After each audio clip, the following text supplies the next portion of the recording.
أعوذ بالله من الشيطان الرجيم بسم الله الرحمن الرحيم أما يتساءلون عن النبأ العظيم الذي هم فيه مختلفون کلا سیعلمون ثم کلا سیعلمون۔ یہ لوگ کس چیز کے بارے میں پوچھ گچھ کر رہے ہیں؟ کیا اس بڑی خبر کے بارے میں جس کے متعلق یہ مختلف چمگوئیاں کرنے میں لگے ہوئے ہیں؟ ہرگز نہیں، ان قریب انہیں معلوم ہو جائے گا۔ ہاں ہرگز نہیں، ان قریب انہیں معلوم ہو جائے گا۔ اللہم اہدنا الصراط المستقیم۔ اس دعا کے ساتھ ہم 30ویں پارے کا آغاز کرتے ہیں اما، اور یہ اس کے ساتھ ہی سورہ نبا کا آغاز بھی ہو رہا ہے۔ 30ویں پارے کا مرکزی موضوع توحید، رسالت اور آخرت کی یاد دہانی ہے، یعنی بنیادی ایمانیات کی اصلاح اور اس کی یقین دہانی۔ اس موضوع کو مختلف صورتوں میں مختلف دلائل اور انداز کے ساتھ پیش کیا گیا ہے، اور یہاں مرکزی مضمون یہ ہے کہ قیامت کی بڑی خبر کے بارے میں اختلاف نہ کرو، یہ دن برحق ہے، آ کر رہے گا، تمہیں اس کی تیاری کرنی چاہیے۔ اس کے ساتھ ہی کچھ اخلاقی اور معاشرتی اصولوں اور اصلاحات کی طرف بھی متوجہ کیا گیا ہے۔ یہ صورت اس وقت نازل ہوئی جب کفار مکہ آخرت کا مذاق اڑا رہے تھے اور تنزیہ کہتے تھے کہ کب آئے گا وہ دن۔ تو اللہ تعالیٰ نے اپنی قدرت کاملہ کی نشانیاں بیان فرمائی ہیں، اور اس صورت میں قیامت کا نقشہ کھینچنے کے ساتھ ساتھ اللہ رب العالمین نے دنیا میں فراہم کی گئی نعمتوں کا تذکرہ بھی کیا ہے کہ زمین، آسمان، نیند، آرام، بارش، غلے، سبزیاں، زمین پر وہ ساری چیزیں جو انسانی زندگی کے لیے درکار ہیں، اللہ کی نعمتیں، اللہ کی رحمتیں، ان ساری چیزوں پر غور کرو کہ جس اللہ کی یہ قدرتیں ہیں وہ روز آخرت پر بھی قادر ہے۔ اور اللہ فرماتا ہے کہ جہنم باغیوں کی گھات میں ہے، یعنی ان پر نظر رکھے ہوئی ہے کہ جب وہ بے دینی کی زندگی گزار کے آئیں گے تو وہ ان کو اچانک پکڑ لے گی۔ ان کو فکر نہیں ہے، لیکن اللہ تعالیٰ ان کا ایک ایک عمل لکھ رہا ہے، اور نیکوکار جنت میں جائیں گے۔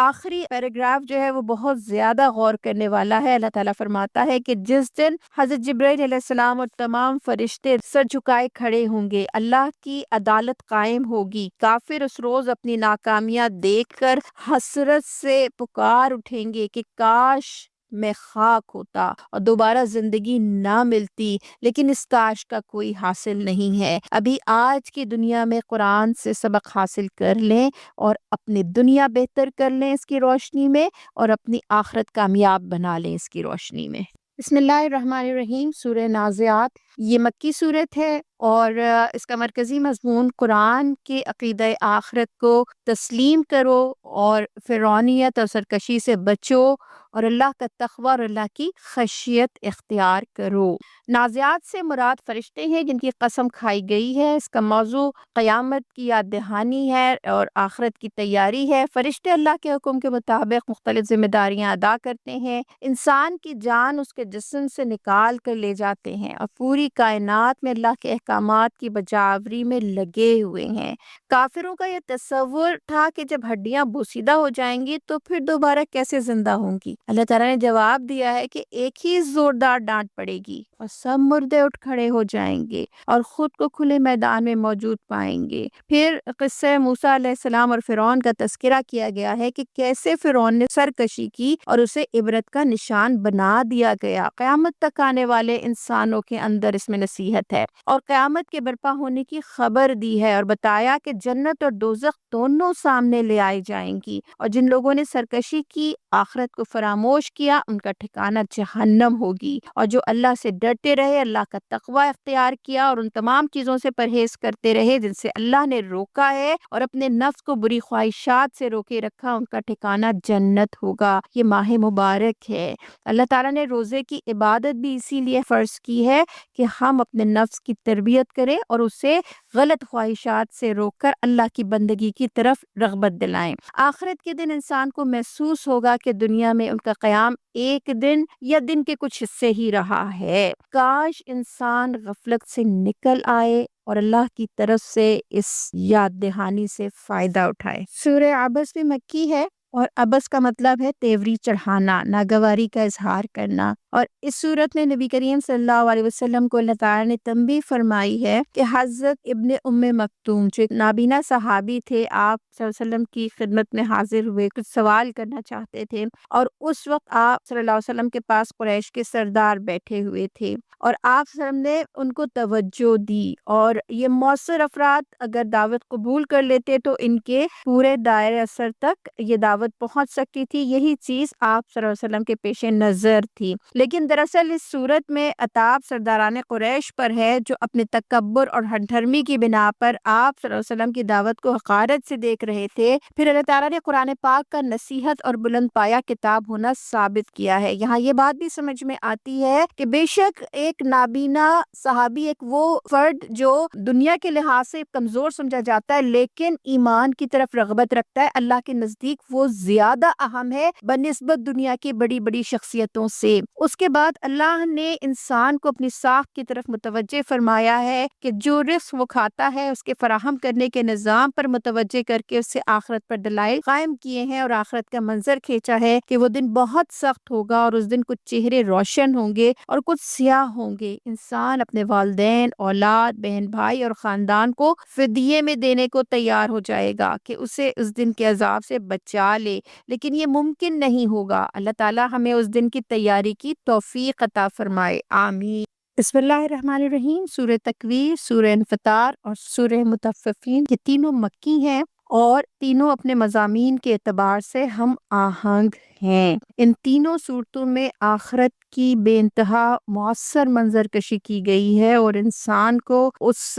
دن کا منظرنامہ بتایا گیا ہے کہ اس کے آنے سے پہلے اس کی تیاری کر لو، کہ جب اجرام فلکی کا نظام درہم برہم ہو جائے گا اور اس کے نتیجے میں زمین پر بھی بڑی بڑی تبدیلیاں آئیں گی، قبریں کھول دی جائیں گی، اور اس کے ساتھ ساتھ عدالت الہی لگ جائے گی۔ سورہ تکویر میں خاص بات اللہ اس بات پر غضبناک ہوتا ہے بِأَيِّ ذَنبٍ قُتِلَتْ، یعنی جب زندہ گاڑی ہوئی لڑکی سے پوچھا جائے گا کہ وہ کس قصور میں ماری گئی، یعنی اللہ تعالیٰ اس کے باپ پر اور اس معاشروں پر غضبناک ہوتا ہے جنہوں نے بیٹی کو زندہ گاڑا ہو، اور یہی وہ آیت ہے کہ جس نے عورت کا اسلام میں مقام اور مرتبہ اس کا تعین کیا ہے۔ اللہ نے صنف نازک کو زندگی بخشی اور اسے جینے کا حق دیا۔ قرآن کے کلام برحق ہونے پر اس میں دلائل موجود ہیں، اور کہا گیا ہے کہ اسے چھوڑ کر تم کہاں بھاگے جا رہے ہو؟ یہی تو تمام جہان والوں کے لیے ایک نصیحت ہے۔ پھر سورہ انفطار میں اللہ محبت سے اپنے بندے سے مخاطب ہے کہ تجھے میں نے خوبصورت شکل و صورت میں پیدا کیا، نقص سے درست کیا، پھر کس چیز نے تجھے مجھ سے دور کر دیا اور دھوکے میں ڈال دیا؟ کرامن کاتبین کے تحریری ریکارڈ کی طرف متوجہ کر کے انسان کو خبردار کیا گیا ہے کہ کسی غلط فہمی میں نہ رہنا، تمہارا نامہ اعمال تیار کیا جا رہا ہے۔ بسم اللہ الرحمن الرحیم۔ سورہ مطففین، اور اس میں اللہ نے بتایا ہے کہ انکار آخرت انسان کی اخلاقیات اور معاملات پر کس تباہ کن انداز میں اثر انداز ہوتا ہے۔ ناپ تول میں کمی کرنے والے، گھاٹا دینے والے، ملاوٹ کرنے والوں کو سخت تنبیہ کی گئی ہے، اور کہا گیا ہے تباہی ہے ان کے لیے، اور روز محشر اللہ ان کی جانب دیکھے گا بھی نہیں اور نہ انہیں پاک کرے گا، اور برے لوگوں کا نامہ اعمال قید خانے کے ریکارڈ میں، جہنمیوں کے ریکارڈ میں ہوگا، اور نیک لوگوں کا اعلیٰ مقام علیین میں ہوگا، یعنی بلند کردار جنتیوں میں ان کا شمار ہوگا، ان کا ریکارڈ ہوگا، ان کا نام درج ہوگا۔ اللہ نے ترغیب دی ہے کہ اگر مقابلہ کرنا ہے تو جنت کے اس چشمے کے حصول کے لیے مقابلہ کریں جس میں انہیں رحیق المختوم پلائی جائے گی۔ یہ نشے سے پاک، خوشبودار اور نفیس مشروب ہوگا۔ واضح رہے یہ وہ دن ہوگا کہ جس دن کسی کافر مشرک کو پانی کا ایک گھونٹ بھی نہیں ملے گا، لیکن یہ چشمے جنت کے اعلیٰ ترین حصے میں ہوں گے، اور وہاں خاص لوگ ہی پہنچ سکیں گے۔ آخر میں اہل ایمان کو تسلی دی گئی ہے اور کفار کو خبردار کیا گیا ہے کہ آج جو لوگ اہل ایمان کی تسلیل کر رہے ہیں،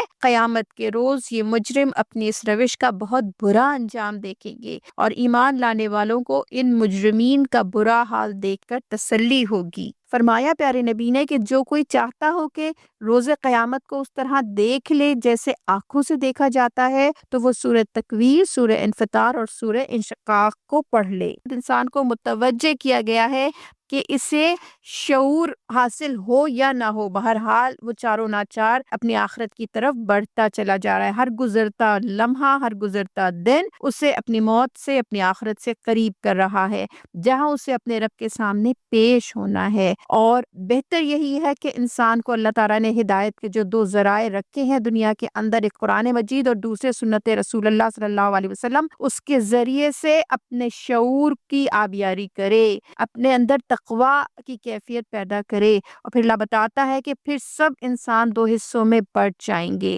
پاس ہونے والے اور فیل ہونے والے، کامیاب ہونے والے اور ناکام ہونے والے۔ کامیاب ہونے والوں کا نامہ اعمال ان کے دائیں ہاتھ میں دیا جائے گا، اور فیل ہو جانے والوں کے رزلٹ چھپا کر موت کو پکارنے کی منظر کشی کی گئی ہے۔ کیسا تکلیف دہ وقت ہوگا آخرت کی تیاری نہ کرنے والوں کے لیے۔ اور اللہ تعالیٰ اسی لحاظ سے ہم کو جھنجھوڑتا ہے کہ ہم اس آنے والی اٹل حقیقت کو فراموش نہ کریں، اس کو پیش نظر رکھتے ہوئے اب دنیا کی زندگی بسر کریں۔ بسم اللہ الرحمن الرحیم۔ سورۃ البروج مکی ہے، اور اس سورت میں ان بے بس لوگوں کا تذکرہ کیا ہے رب کائنات نے جنہیں ایمان لانے کی پاداش میں آگ کے گڑھوں میں گرا دیا گیا تھا۔ اللہ نے برجوں والے آسمان کی قسم کھا کر کہا ہے کہ اتنی بڑی کائنات کا خالق اس پر حکمرانی کر رہا ہے، یہ ظلم کرنے والے اس سے نہیں بچ سکیں گے۔ کل کے مظلومین کی بھی داد رسی اللہ نے کی ہے، اور آج کے مظلومین کی بھی داد رسی اللہ فرماتا ہے ان آیات کے ذریعے سے۔ یوم موعود کی قسم یعنی قیامت کی قسم کھا کر کہا گیا، جس کا وعدہ اللہ نے کیا ہے کہ ان مظلوموں کی داد رسی ضرور ہوگی، اور شاہد اور مشہود کی قسم کھا کر کہا گیا ہے کہ ان ظالموں کو جو سزا اس دن ملے گی اس کا تماشا بھی خلق خدا کرے گی، جنہوں نے آج اہل ایمان کو تماشا بنا دیا ہے۔ اس سے قبل فرعون اور سمود کے لشکر بھی یہ ظلم کر چکے ہیں اللہ کے بندوں پر، لیکن بالآخر اللہ نے ان سب ظالموں کو گھیرے میں لیا ہے، اور اللہ کی پکڑ سے انہیں کوئی بچانے والا اس دن بھی نہیں ہوگا۔ اور اس میں بہت بڑی تنبیہ ہے ان حکمرانوں کے لیے، ان ظالم اور جابر قوتوں کے لیے جو مسلمانوں کو کمزور پا کر ان پر ظلم و ستم ڈھا رہے ہیں، اور خوشخبری ہے اہل ایمان کے لیے۔ اللہ فرماتا ہے ان الذین آمنوا وعملوا الصالحات لهم جنات تجری من تحتها الانہار ذلک الفوز الکبیر، کہ جو لوگ ایمان لائے اور جنہوں نے نیک عمل کیے، یقیناً ان کے لیے جنت کے باغ ہے جن کے نیچے نہریں بہتی ہوں گی، یہ ہے بڑی کامیابی۔ سبحان اللہ وبحمدہ، سبحان اللہ العظیم۔ سورہ طارق مکی ہے، اور اس میں دو مضامین بیان کیے گئے ہیں کہ جس انسان کو اللہ نے نطفے سے پیدا کر کے ایک جیتا جاگتا انسان بنا کر کھڑا کیا، وہ اس کو دوبارہ بھی اپنے سامنے حاضر کرے گا، اور اس کو دوبارہ بنا دینے پر بھی قدرت رکھتا ہے۔ اور یہ حاضری اس مقصد کے لیے ہوگی کہ وہ اپنے برے اعمال کے نتائج بھگتے۔ اور دوسری بات جو اس میں بیان فرمائی گئی ہے وہ یہ کہ قرآن ایک فیصلہ کن کلام ہے۔ اس میں جو حقائق بیان کیے گئے ہیں، جو عقائد بتائے گئے ہیں، جس چیز کی طرف متوجہ کیا گیا ہے، وہ پختہ اور اٹل ہے، کوئی ہنسی مذاق نہیں ہے، اس میں کوئی رد و بدل نہیں کی جا سکتی، جسے کفار کی کوئی چال اور تدبیر نقصان نہیں پہنچا سکتی، اور کفار کو ان کی مغلوبیت کی نوید سنائی گئی ہے۔ سورہ اعلیٰ یہ چھوٹی سی مگر بہت ہی گہرائی میں مضامین رکھنے والی صورت ہے۔ توحید اور آخرت اس کا موضوع ہے۔ یہ بڑی فضیلت والی صورت ہے۔ اس میں اللہ تعالیٰ کو اس کے اسماء الحسنیٰ سے یاد کرنے کا حکم دیا گیا ہے، اور بتایا گیا ہے کہ فلاح صرف ان لوگوں کے لیے ہے جو عقائد، اخلاق اور اعمال کی پاکیزگی اختیار کریں، اور اپنے رویے کو درست رکھیں، اور اپنے رب کا نام یاد کر کے نماز پڑھیں، اور آخرت کو دنیا پر ترجیح دیں، اور نہ ماننے والے دوزخ میں جھونکے جائیں گے۔ درمیان میں نبی کریم صلی اللہ علیہ وسلم کو قرآن یاد کرا دینے کی یقین دہانی کروائی گئی، اور آپ صلی اللہ علیہ وسلم سے فرمایا گیا کہ آپ کے ذمے پیغام پہنچا دینا ہے، جو نصیحت قبول نہ کرے گا اپنا برا انجام خود ہی دیکھ لے گا۔ آخر میں اللہ نے واضح فرما دیا ہے کہ فلاح اور پاکیزگی تو اللہ کے ذکر اور نماز میں ہے، لیکن تم لوگ دنیا کی زندگی کو ہی ترجیح دیتے ہو اور آخرت سے غفلت برتتے ہو۔ والآخرۃ خیر وابقیٰ، جبکہ آخرت بہتر بھی ہے اور باقی رہنے والی بھی۔ اور یہی بات اللہ فرماتا ہے کہ پچھلے صحیفوں کے اندر بھی تھی جو حضرت ابراہیم علیہ السلام اور موسیٰ علیہ السلام پر نازل کیے گئے، اس میں بھی یہی بنیادی عقائد بیان کیے گئے تھے۔ بسم اللہ الرحمن الرحیم۔ سورۃ الغاشیہ مکی ہے اور اس میں بھی آخرت کی زبردست منظر کشی کی گئی ہے اور زمین، آسمان، پہاڑ اور اونٹوں کی تخلیق کو بطور دلیل پیش کیا گیا ہے کہ ذرا اس کے اوپر نظر ڈالو کہ اونٹ کس طرح کس ساخت پہ اللہ نے اسے پیدا کیا ہے۔ آخرت کا انکار کرنے والوں کے لیے سخت سزا کی وعید ہے اور ایمان قبول کرنے والوں کو عالی مقام جنتی ملیں گی، اور نبی کریم صلی اللہ علیہ وسلم کو مخاطب کر کے فرمایا گیا ہے کہ آپ کا کام نصیحت کرنا ہے، ان کی ہدایت کی ذمہ داری آپ صلی اللہ علیہ وسلم پر نہیں ہے۔ اگر یہ لوگ نہیں مانتے تو نہ مانے، ایک دن ان کو ہماری طرف پلٹ کے آنا ہے، پھر ان سے ہم حساب لے لیں گے۔ بسم اللہ الرحمن الرحیم۔ سورۃ الفجر یہ بھی مکی ہے اور اس میں بھی آخرت کی جزا و سزا کا اثبات ہے۔ سابقہ اقوام کی ہلاکت سے دلائل دیے گئے ہیں اور بطور مثال عاد، سمود اور فرعون کے انجام کو پیش کیا گیا ہے کہ جب وہ حد سے گزر گئے اور زمین میں انہوں نے فتنہ و فساد پھیلایا تو اللہ کے عذاب کا کوڑا ان پر برس پڑا۔ پھر انسانی معاشرے کی عام اخلاقی حالت کا تجزیہ پیش کیا گیا ہے کہ مادیت پرستی، دولت پر فخر اور یتیم کی تکریم نہ کرنا، مسکین کو کھانا نہ کھلانا، میراث کا سارا مال کھا جانا، ان جیسی برائیوں پر تنقید کی گئی ہے اور متوجہ کیا گیا ہے کہ ایک روز محاسبہ ضرور ہوگا اور ایسے لوگوں کو سزا دی جائے گی اور اللہ کے دین پر مکمل اطمینان رکھنے والے نفوس کی عزت اور قدردانی کی جائے گی اور انہیں جنتوں میں اعلیٰ مقام دیا جائے گا۔ اس صورت میں اللہ تعالیٰ نے آخرت کے وجوب پر کہ آخرت لازمی آنی ہے، اللہ تعالیٰ نے قسم کھائی فجر کی اور رمضان کے آخری عشرے کی 10 راتوں کی، وہ جتنی اہمیت اور فضیلت والی ہیں، اور جفت اور طاق یعنی ایون اور آڈس کی کہ پوری کائنات میں ہر چیز جو اللہ نے بنائی ہے یا تو وہ ایون نمبرز میں ہے یا وہ آڈ نمبرز میں ہے، اور رات کی جبکہ وہ رخصت ہو رہی ہو، یعنی رات کا جو آخری پہر ہوتا ہے، ان تمام چیزوں کی قسم کھا کر اللہ تعالیٰ کہتا ہے کہ جس طرح ان ساری چیزوں کو تم دیکھتے ہو اسی طرح سے آخرت بھی لازماً آنی ہے، اس کی تیاری کر لو۔ اس صورت کا اختتام اہل ایمان کے لیے انتہائی خوشخبری کے انداز میں ہوتا ہے، بہت ہی پیاری جو آیات ہیں کہ یا ایتھا النفس المطمئنہ ارجعی الی ربک راضیۃ مرضیہ فادخلی فی عبادی وادخلی جنتی، کہ اے نفس مطمئن چل اپنے رب کی طرف اس حال میں کہ تو اپنے انجام نیک سے خوش اور اپنے رب کے نزدیک پسندیدہ ہے، شامل ہو جا میرے نیک بندوں میں اور داخل ہو جا میری جنت میں۔ اللہ تعالی ہم کو بھی نفس مطمئنہ عطا فرمائے اور ایسا استقبال اپنی آخرت میں عطا فرمائے، آمین۔ بسم اللہ الرحمن الرحیم۔ سورہ بلد۔ اس سورت میں ایک بہت اہم مضمون کو چند مختصر جملوں میں اللہ رب کائنات نے سمیٹ دیا ہے۔ اس کا موضوع دنیا میں انسان کی حیثیت اور انسان کے لیے دنیا کی صحیح حیثیت سمجھانا اور یہ بتانا ہے کہ اللہ نے انسان کے لیے خوشبختی یعنی سعادت اور شقاوت یعنی بدبختی کے دونوں راستے کھول دیے ہیں، ان کو دیکھنے اور ان پر چلنے کے وسائل بھی اسے فراہم کر دیے ہیں، اور یہ انسان کی اپنی کوشش اور محنت پر موقوف ہے کہ وہ سعادت کی راہ کو اختیار کرتا ہے اور اچھے انجام کو پہنچتا ہے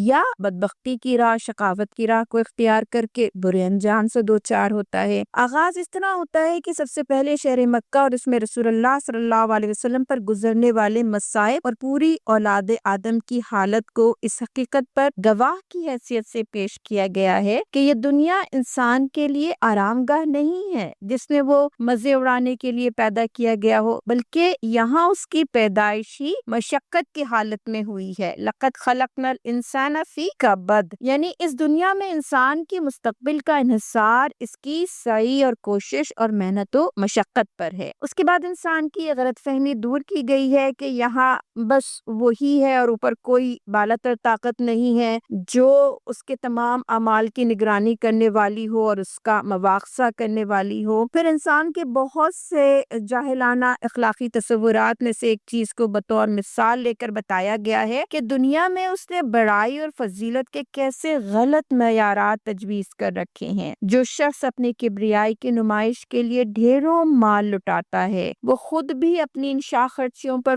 فخر کرتا ہے اور دنیا والے بھی اسے خوب داد دیتے ہیں، حالانکہ جو ہستی اس کام کی نگرانی کر رہی ہے اللہ رب العزت وہ یہ دیکھتا ہے کہ اس نے یہ مال مال کن طریقوں سے حاصل کیا اور کن راستوں میں کس نیت اور کن اغراض کے لیے خرچ کیا، یہ آج کی دنیا کا بھی بہت بڑا سوال ہے۔ اس کے بعد اللہ تعالیٰ فرماتا ہے کہ ہم نے انسان کو علم کے ذرائع اور سوچنے سمجھنے کی صلاحیتیں دے کر اس کے سامنے بھلائی اور برائی کے دونوں راستے کھول کر رکھ دیے ہیں۔ ایک راستہ وہ ہے جو اخلاق کی پستیوں کی طرف جاتا ہے اور اس پر جانے کے لیے کوئی تکلیف نہیں اٹھانی پڑتی بلکہ نفس کو خوب لذت حاصل ہوتی ہے، انسان آسانی سے پستیوں کی جانب پھسلتا چلا جاتا ہے۔ اور دوسرا راستہ اخلاق کی بلندیوں کی طرف جاتا ہے جو ایک دشوار گزار گھاٹی کی طرح ہے، اس پر چلنے کے لیے آدمی کو اپنے نفس پر جبر کرنا پڑتا ہے۔ یہ انسان کی کمزوری ہے کہ وہ اس گھاٹی پر چڑھنے کی بنسبت کھڈ میں لڑکنے کو ترجیح دیتا ہے۔ پھر اللہ تعالیٰ نے بتایا ہے کہ وہ مشکل راستہ کیا ہے جس سے گزر کر آدمی بلندیوں کی طرف جا سکتا ہے، وہ یہ ہے کہ ریا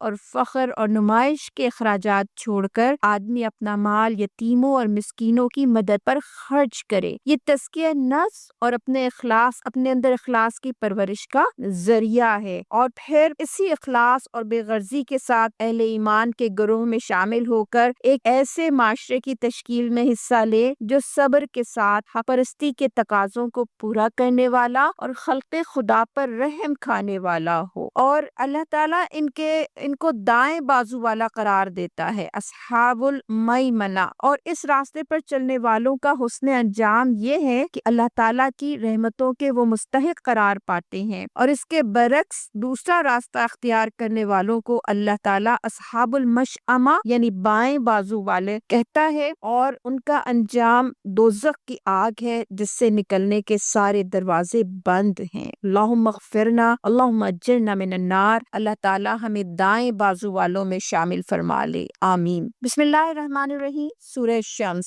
یہ سورت بھی مکی ہے اور اس کا موضوع نیکی اور بدی کا فرق سمجھانا ہے اور ان لوگوں کو برے انجام سے ڈرانا ہے جو اس فرق کو سمجھنے سے انکار کر رہے ہیں۔ زمین اور آسمان کے بہت سے آثار کی قسم کھا کر اللہ نے فرمایا ہے کہ فلاح وہ لوگ پائیں گے جو اپنے نفس کا تزکیہ کریں گے، یعنی اپنے اندر اچھائیاں پروان چڑھائیں گے اور برائیوں سے اپنے نفس کو پاک کرنے کی کوشش کریں گے۔ بہنوں، اللہ تعالیٰ نے یہ ماہ مبارک بھی ہمیں اسی مقصد کے لیے دیا ہے، اور روزے کی جو عبادت ہے وہ بھی ہمارے اوپر اسی لیے فرض کی ہے کہ ہم اپنے نفسوں کا تزکیہ کریں اور اپنے اندر تقویٰ کی صفت پیدا کرنے کی کوشش کریں گے، کیونکہ اللہ نے انسانی لاشعور میں نیکی اور بدی اور خیر کے خیر ہونے اور شر کے شر ہونے کا احساس پیدا کیا ہے، پھر اسے تمیز اور ارادے کی قوتیں دی ہیں۔ پھر بھی اگر کوئی برے رجحانات سے اپنے نفس کو پاک نہیں کرتا اور شر کی راہ پر چلتا رہتا ہے تو اس کے لیے قوم سمود کی طرح ہلاکت ہے جو اپنے نفس کی برائیوں میں غرق ہو کر تباہی سے دوچار ہوئی۔ اللہ تعالیٰ ہمیں اقوام سابقہ کے جو اللہ تعالیٰ کے طرف سے نصیحتیں ہیں ان کو سمجھنے والا، عبرت حاصل کرنے والا بنائے اور اپنے نفس کا تزکیہ کرنے والوں میں شامل فرمائے۔ بسم اللہ الرحمن الرحیم، سورہ لیل، یہ بھی مکی ہے اور اس کا موضوع زندگی کے دو مختلف راستوں کا فرق اور ان کے انجام اور نتائج کا اختلاف بیان کرنا ہے۔ سب سے پہلے یہ بتایا گیا ہے کہ نوع انسانی کے افراد، اقوام اور گروہ دنیا میں جو بھی سعی و عمل کر رہے ہیں وہ لازماً اپنی اخلاقی نوعیت کے لحاظ سے اسی طرح مختلف ہیں جس طرح دن رات سے اور نر مادہ سے مختلف ہیں، اور پھر 3 اخلاقی خصوصیات ایک نوعیت کی اور دوسری 3 اخلاقی خصوصیات دوسری نوعیت کی سعی و عمل کے ایک وسیع مجموعے میں سے لے کر بطور نمونہ پیش کی گئی ہیں، جنہیں سن کر ہر شخص بڑی آسانی کے ساتھ یہ اندازہ لگا سکتا ہے کہ ایک قسم کی خصوصیات کس طرز زندگی کی نمائندگی کرتی ہیں اور دوسری قسم کی خصوصیات اس کے برعکس کسی دوسرے طرز زندگی کی علامات ہیں۔ پہلی قسم کی خصوصیات یہ ہے کہ آدمی مال دے، خدا ترسی اور پرہیزگاری اختیار کرے اور بھلائی کو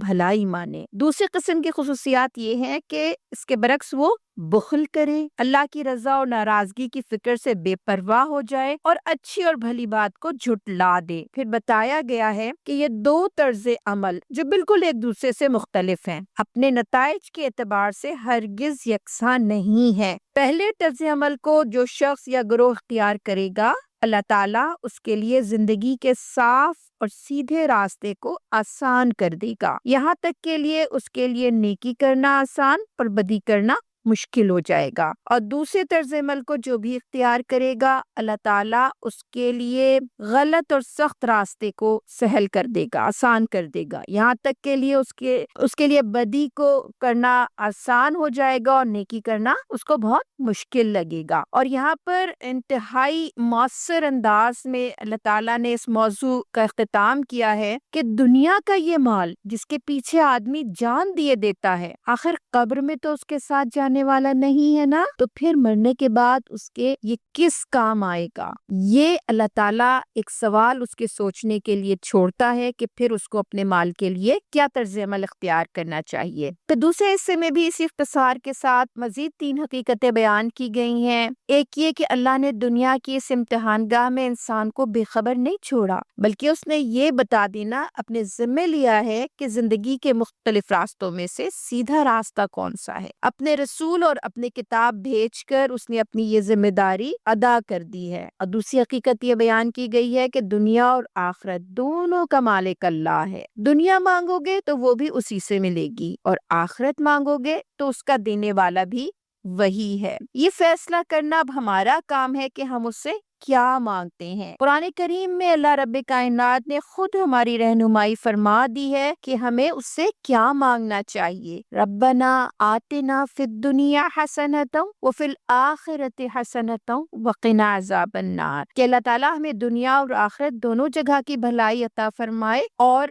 ہمیں آگ کے عذاب سے اپنی پناہ میں لے لے۔ اس کے ساتھ ہی تیسری حقیقت یہ بیان فرمائی گئی ہے کہ جو بدبخت اس بھلائی کو جھٹلائے گا جسے رسول اور کتاب اللہ کے ذریعے سے پیش کیا جا رہا ہے اور اس سے منہ پھیرے گا، اس کے لیے بھڑکتی ہوئی آگ تیار ہے، اور جو تقوی والا خدا ترس آدمی پوری بے غرضی کے ساتھ محض اپنے رب کی رضا جوئی کے لیے، اپنے رب کی رضا کے لیے اپنا مال راہ خیر میں صرف کرے گا، اس کا رب اس سے ضرور راضی ہوگا اور اسے اتنا کچھ دے گا کہ وہ خوش ہو جائے۔ ان صفات کے حامل صحابہ اکرام رضوان اللہ علیہم اجمعین، خصوصاً حضرت ابو بکر صدیق رضی اللہ تعالی عنہ ہمارے لیے عملی مثال ہے۔ اللہ تعالی ہمیں ان آیات سے سبق لینے والا اور اجر کثیر حاصل کرنے کی توفیق ہمیں عطا فرمائے، آمین۔